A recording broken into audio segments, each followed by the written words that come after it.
Uh, Actually, it's quite challenging for everyone now, since COVID-19 it's really affect to the community, and then in the middle of we are facing the COVID-19, we see that a lot of case of ocean grabbing keep on increasing. So I would like to share about what we are doing with our analysis about the issues of ocean grabbing, because of, we see that there is some kind. Can you see? Okay. Um, there Yes, is we can see. Thank you. some kind of challenges, and then at the same times that what we see that in the global context, the there is only the, yeah, let's say that the private sector or actor try to change the term of ocean and land grabbing, as Larry mentioned. For example, a green economy thing.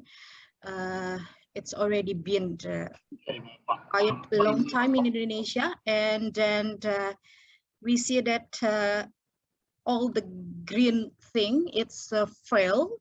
For example, like REDD, which is happened quite a lot and cost a lot of money, cost a lot of people who've been affected, and also cause a lot of debt and corruption inside of it. Now there is a grand design how the global actor want to use the term of a blue economy, and then it's quite, yeah, it's quite challenging to understand what is the exactly blue economy. It's going to be pushed in the middle of all the failure that already happened. Actually, blue economy already announced since our former president. It was first time promoted by our former president, I think Susilo Bambang Yudhoyono. It's quite long, quite more than 10 years ago. And then at that time, there is, we don't know exactly what is the design, but we know that under blue economy, there is a big concept of blue carbon, how they people or the global actor who want to clean their problem, their sin in the ecological thing, want to erase or clean their sin, they can invest on the blue carbon by selling the carbon itself, how they will conserve some special marine area. So my presentation is it's based on development itself. It's for who under the blue carbon, because I see that there is a big design under this blue economy. And then this is KIARA, maybe you can later read it. And this is how we work actually, where we work. And then we focus on traditional fisher folk, fisherwomen, and salt farmer and customary coastal community. As we know that Indonesia is an archipelagic state. We have a lot of resources, marine resources. We have a lot of people who depends on the water and ocean. And then mostly we have really quite a lot of small island. And then I try to make us go back on the first time the blue economy is announced. Actually, it was start to introduce in the 2009. There is a book which is launched, and then under this book there is a perspective on how people are really depends on the ocean, and then the coastal, and then how the coastal could provide a lot of resources for everyone, including job creation. And then also there is also what is it? Some of the issues that already brought in the books. It's about how marine could observe a lot of carbon, and then it could be really good for our future in terms of facing the climate crisis. But we see that the writer is Gunther Pauli, and then he criticized the failure of brown and green economy, which is, we know this is actually a fail related to endorse sustainability. But we're gonna see, is it the blue economy is the answer to talk about sustainability, or it gonna be another failure in the future related to the climate crisis and in terms of sustainability. So well, this is a brief introduction how it's also brought in the global context, and then you can read it maybe later. And then this is the foundation of the blue economy is going to be encouraging that the green and the brown is failure, and then how the initiative of sustainability and conservation, it's gonna get bigger market. And that's why in the maritime context there is some of urgency that the global want to, well, we can say that capitalists want to encourage others to use marine and coastal, but more sustainable, more look likewise, but that's only the label actually. This is the concept. If we talk about a blue carbon, this is how you're gonna see the big picture. It was yeah, it was also promoted by the World Bank, and also there's a lot of money around it. And if you can see, there is renewable energy, there is fisheries issues, and also maritime transport, waste management, climate change, tourism. But the thing is, if we take a look on the practices in the local level, we see that all the blue economy will be end up on ocean and water grabbing, which is affect a lot of people. Although it is labeled sustainable, but we see this is only the label. But in terms of implementation, there is a lot of people who gonna be affected by the design, the big design of blue economy itself. The government, it just want to say that this is ecological friendly, but in the fact there is no such an ecological label actually. So this is the history. The first blue economy designed actually it was promoted by SBY, is our former president, and he launched a core map. It's a project of conservation of coral triangle, which is consists not only Indonesia but several countries, I think, including Philippines, I think. And then in our advocacy, we found about in 2005 or 2006, there is no, I think, yeah, there is under the project of CTI, we found that there is a corruption issues.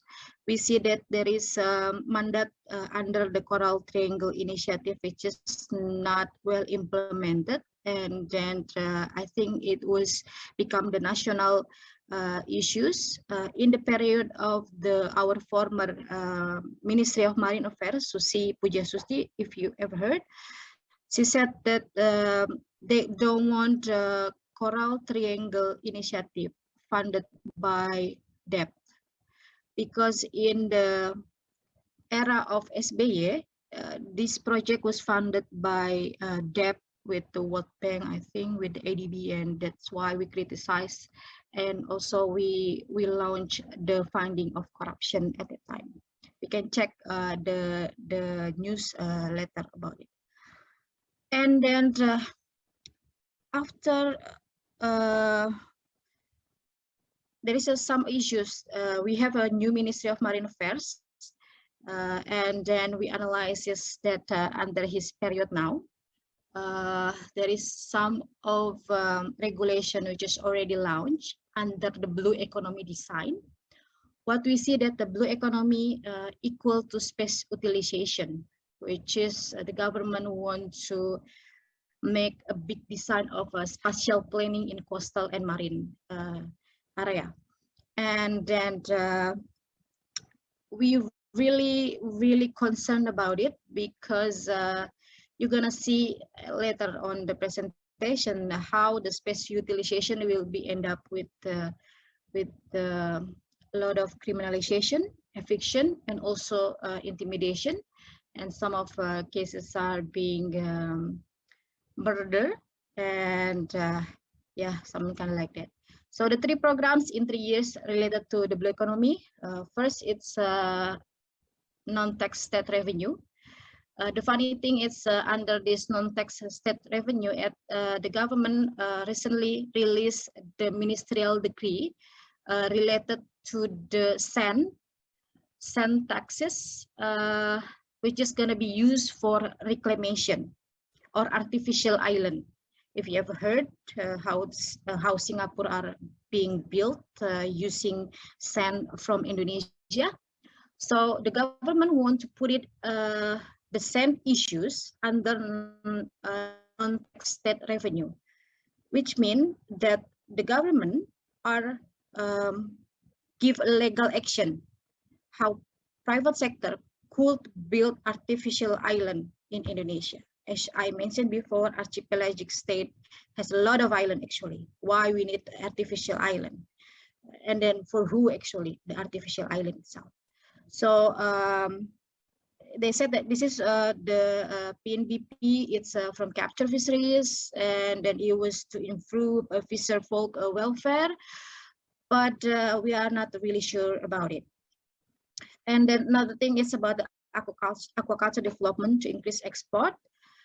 Actually, this is the sad part that we are faced now, because there is more than, I think, the target for this year is 200,000 hectares are going to be used as aquaculture development, and then it was specific for lobster and Panama shrimp, and it will cause into the agraria conflict in coastal and marine. People are going to face mangrove. They will cut mangrove, and then of course they're gonna evict people from their area, and they're gonna cut everything. And of course, under the aquaculture development, this is not used for traditional shrimp farmer. It will be used for the big infestation, for example, like Charon Pokpan and etc.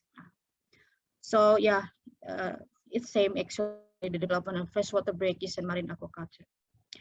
I don't know exactly aquaculture village based on local wisdom, as I know that our identity is fisher folk who go to the sea, not who do the shrimp farming in the land actually.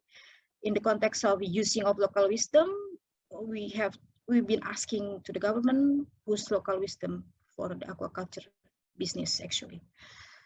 And then as I mentioned, because in the blue economy, it end up with spatial utilization, and then under the blue economy, actually, the government are encouraging the spatial planning in every province. This is what we see as injustice and the concept of ocean and water grabbing, which has been legalized by the government, because they are using spatial planning in coastal and small island. It was under law number 1 year 2014. So the concept of investment permit is actually continuation of previous concept about water grabbing. Actually, HPT, guys, as you see in the presentation, is already cancelled by the Constitutional Court, but the House of Representatives revised the law, and then that's why the spatial planning in coastal and small island was launched in the new revision law. So investment permit concept, it's of course it's a concept of private sector, which means that if I have uh, interest in some sort of area, I could ask the permit to the province government to get the the permit to use that area actually. Something like that. As you can see that this is how we the people, the community itself become powerless, because the power and the governance of marine and fisheries resources is left to multi-stakeholder. Although that the government said that the spatial planning in every province, all the regulation are inviting people to give comment and then to ask a revision to deliver their idea about how they are gonna maintain their marine area. But I think it's the public discussion, how the regulation are made, are mostly fake, and then some of area they use, for example, like army, police to intimidate people, and then because of that, some of the community are not cannot join to decide the spatial planning they really think that should be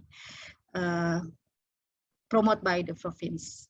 So the spatial planning itself, it regulates from 0 until 12 miles, actually. Yeah, like that. So I don't know if you ever heard it that in 2020 that we face issues of job creation law, which is promoted by the government, and it caused a big demonstration. And we take part on this protest. I think we are together also with Women Solidarity in this case. The reason why we protest the job creation law, because we see that it's gonna legalize the ocean grabbing under blue economy. Because if job creation was releasing, well, it's already releasing by the government, it will be cut off and make really easy for private sector investment, big company to invest and grab the ocean and then land of community. So actually this is sorry, this is in bahasa, but I want to say that the blue economy is already end up with the space utilization into many of extractive and exploitative development. You see the map, this is a palm oil map in the coastal and small island. You can see this is in Sumatra, Kalimantan, and the largest in Papua. And also there is a small island in Seram Island. We see that palm oil, it's something which is really encouraging in many parts of Indonesia. I think now this is map for 2 or 3 years ago. I think now they already expand into Sulawesi, because I know that there is a big massive expansion in palm oil plantation in the Sulawesi. That's not near to coastal, but it's almost near, but not in the coastal. But you see in the map, this is mostly in the coastal and small island. So this is palm oil, and then this is mining. In the spatial planning that promote in every province, they can apply to the government to release the permit or the license to do mining in small island and coastal area. So you can see that mostly now it's happening in Sulawesi, there is a lot of conflict. I think 2 years ago we are in fighting together with mining against mining network to help Wawoni community to stop nickel mining, because now there is a trend. There is a trend in Indonesia. Nickel, I think nickel is in English. Nickel, it's a summer material that is used for the batteries. And now the government are going to already develop electricity car, so it will cause to a lot of nickel mining, especially in Sulawesi. It's already now expansion in everywhere. There is a lot of permit or license that already proposed to the government, and we do believe that in 2024 there will be another president election, and also there will be election of a local leader. That's when the license of mining in coastal area will be releasing. So this is part of the bad politics in Indonesia. Sorry to say this, but this is happening because of system politics, which is really, really money oriented. So this is the map of Jatam. It's our network. I think maybe you can talk with them later, because this is really important issues, how the private sector are spreading in everywhere. And then this is the map of mining in the small island, especially in everywhere, almost nothing left. Every mining is already expanding into coastal area. So as I mentioned before, that Indonesia is an archipelagic state, but at the same time we are really want to build a lot of artificial island, or we say in Indonesia it's a reclamation island.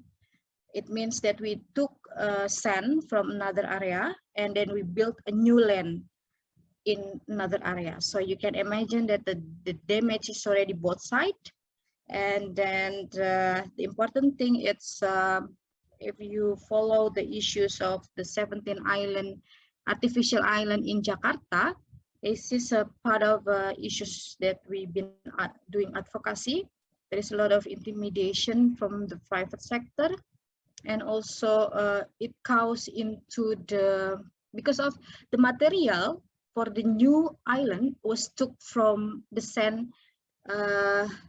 They took the sand from Banten. It's quite far from Jakarta. It's about 2 or 3 hours, and it goes into the big wave, and then really big wave for the fisher folk there, because they took the material of the sand, which means there is something which is changing in their waters. It goes into really dangerous for the fisher folk.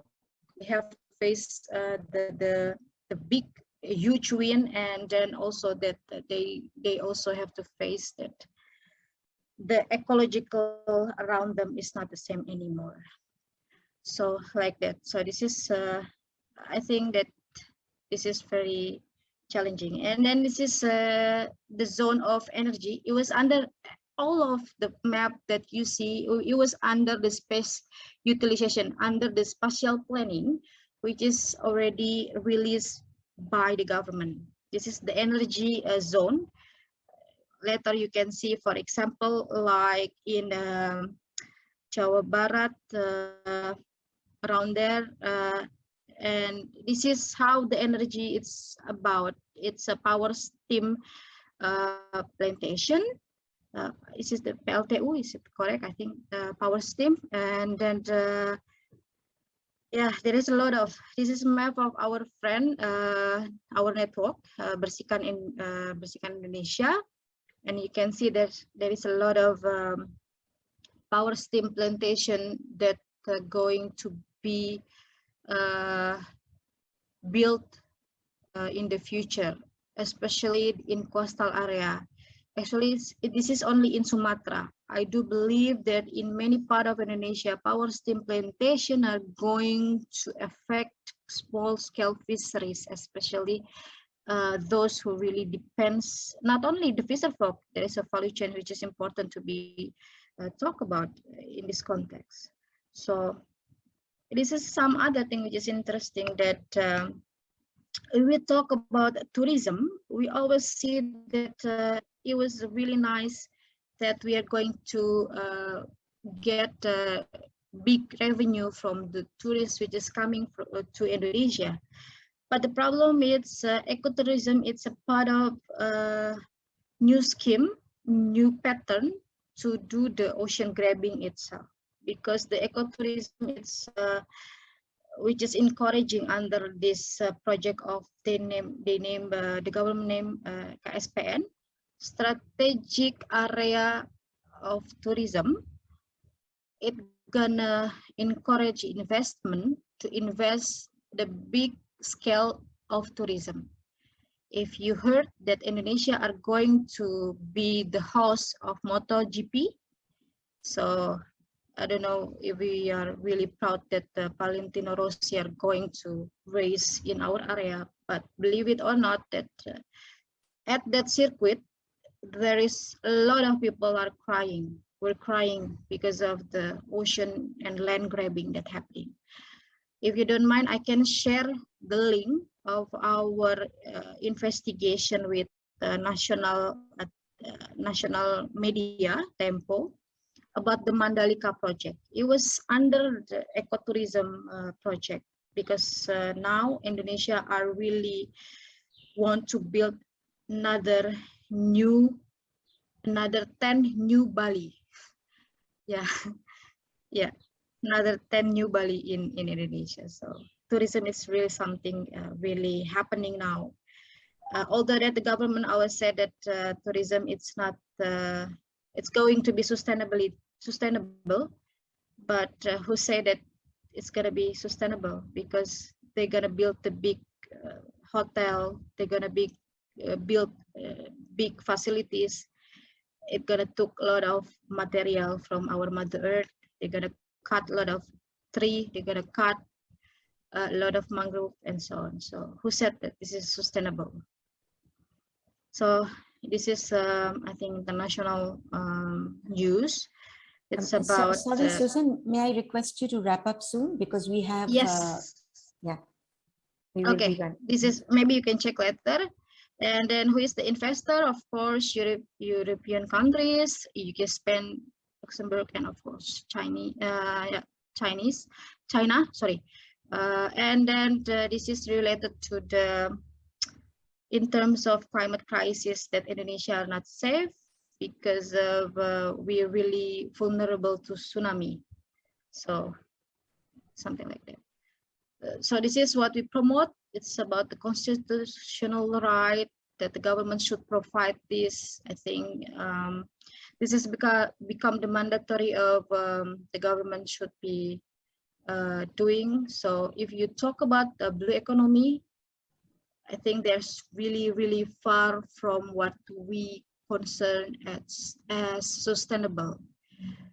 What the government think it's only the economic growth without respecting the community, the Mother Earth, yeah, the ecological, which is already really special, binding, and holistic. So sea is our mother. If you destroy the sea, it means that you destroy your mother. I think that's all. Thank you.